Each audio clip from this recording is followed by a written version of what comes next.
Wi-Fi 1. Wi-Fi 1 was released in 1999, and it marked the first time consumers could connect to the internet wirelessly without relying on physical cables. It operated on the 2.4 GHz frequency band and supported maximum theoretical speeds of 11 megabits per second.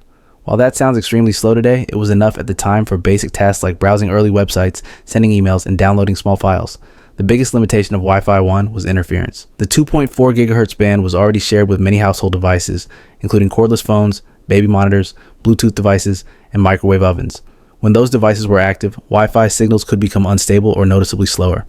Another challenge was shared bandwidth. Multiple devices could connect to the same network, but overall performance dropped quickly as more users came online. Even light multitasking could cause congestion. Despite these issues, Wi-Fi 1 was revolutionary. It proved wireless networking was possible and practical, laying the groundwork for every Wi-Fi generation that followed. Wi-Fi 2. Wi-Fi 2 was introduced in 1999, the same year as Wi-Fi 1, but it took a very different approach to wireless networking. Instead of using the crowded 2.4 GHz band, Wi-Fi 2 operated on the 5 GHz frequency band. This significantly reduced interference, since far fewer household devices used 5 GHz at the time. As a result, connections were more stable and consistent. Wi-Fi 2 also delivered a major speed increase, supporting theoretical speeds of up to 54 megabits per second, nearly 5 times faster than Wi-Fi 1. This made web browsing smoother and file downloads noticeably faster. However, these improvements came with a trade-off: range. Higher frequency signals like 5 GHz do not travel as far and struggle to pass through walls and obstacles. Because of this, Wi-Fi 2 worked best in smaller, controlled spaces. As a result, Wi-Fi 2 was mostly adopted in offices and enterprise environments, where access points could be placed closer together. While it never became popular in homes, it demonstrated that higher speeds and lower interference were achievable, helping shape future Wi-Fi standards. Wi-Fi 3. Wi-Fi 3 was released in 2003, and this is the generation that truly brought Wi-Fi into everyday homes. It operated on the 2.4 GHz frequency band, just like Wi-Fi 1, but with a major improvement in speed. Wi-Fi 3 supported theoretical speeds of up to 54 megabits per second, matching the performance of earlier 5 GHz Wi-Fi while keeping the longer range of 2.4 GHz. This combination solved a key problem of earlier generations. Wi-Fi 1 had good coverage but was too slow, while Wi-Fi 2 was fast but struggled to cover larger areas. Wi-Fi 3 finally offered a practical balance of speed and range, making wireless internet usable throughout most homes. As a result, Wi-Fi became common in laptops, home routers, gaming consoles, and early smart devices. People could move freely around their homes while staying connected, something that wasn't reliable before. Although interference was still an issue due to the crowded 2.4 GHz band, the higher speeds made Wi-Fi far more usable. Wi-Fi 3 helped turn wireless networking into a household standard. Wi-Fi 4. Wi-Fi 4 was released in 2009 and marked one of the biggest upgrades in Wi-Fi history.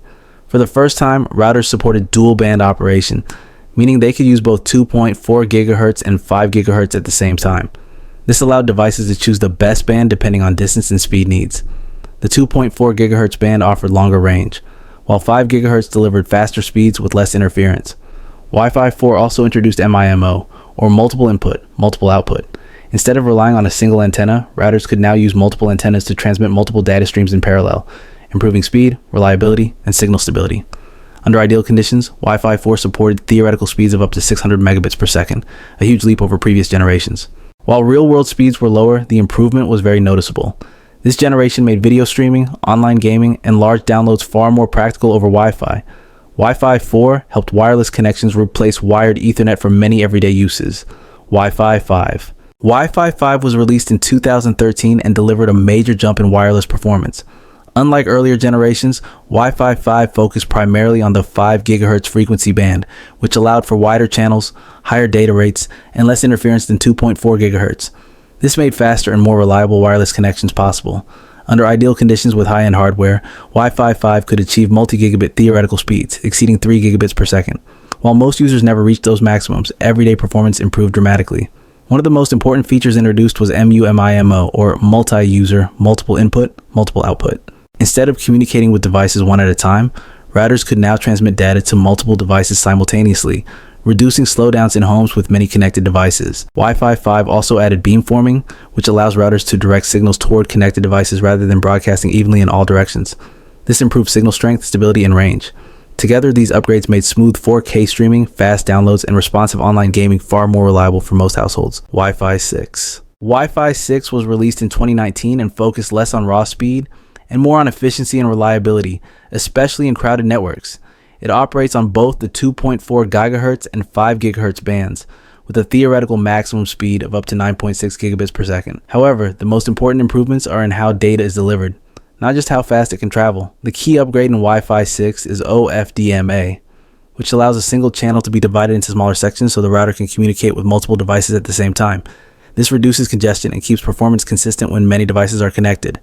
Wi-Fi 6 also improves MIMO, supporting more simultaneous data streams than earlier generations and reducing latency in busy environments. These changes make Wi-Fi 6 ideal for apartments, offices, cafes, and smart homes where dozens of devices are competing for bandwidth. Video calls become more stable, online games more responsive, and overall network performance more reliable even under heavy load. Wi-Fi 6E. Wi-Fi 6E was introduced in 2021 and is best described as an extension of Wi-Fi 6, not a completely new generation. Its defining upgrade is access to the 6 GHz frequency band. Before Wi-Fi 6E, wireless devices were limited to the crowded 2.4 GHz and 5 GHz bands. The 6 GHz band opened up a large amount of new unused spectrum, dramatically reducing interference from nearby networks. Because this band is much less congested, Wi-Fi 6E allows for wider channels and more consistent performance, especially in dense environments like apartment buildings, offices, and professional studios. To use Wi-Fi 6E, both the router and the connected device must support it. Devices that don't support 6E will continue using 2.4 or 5 GHz as normal. Early adoption focused on higher-end phones and laptops, though support has expanded over time.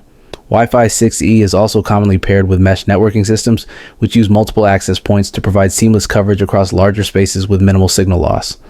Wi-Fi 7. Wi-Fi 7 was introduced in 2024 and represents the most advanced Wi-Fi standard to date. It is officially known as extremely high throughput Wi-Fi and supports theoretical speeds of up to 46 gigabits per second under ideal conditions. However, the biggest improvements go beyond raw speed. One of Wi-Fi 7's key features is multi-link operation, or MLO. Previous Wi-Fi generations connected devices using only one frequency band at a time. Wi-Fi 7 allows compatible devices to use multiple bands simultaneously, such as 5 GHz and 6 GHz, improving speed, reducing latency, and increasing reliability. Wi-Fi 7 also introduces multi-RU puncturing, which allows the network to work around interference instead of dropping the connection. If part of a channel becomes noisy, the router can avoid only that section while continuing to transmit data through the clean portions. These upgrades make Wi-Fi 7 especially useful for demanding applications like cloud gaming, virtual reality, and professional workloads. That said, Wi-Fi 7 hardware is expensive, and most home internet connections cannot fully take advantage of its capabilities yet. For many users, Wi-Fi 6 or Wi-Fi 6E remains more than sufficient. For most people, Wi-Fi 5 or Wi-Fi 6 is still more than enough for everyday use. Newer standards are impressive, but the best Wi-Fi is the one that actually fits how you use the internet. If you enjoyed this breakdown, check out the other videos on Tech Timelines.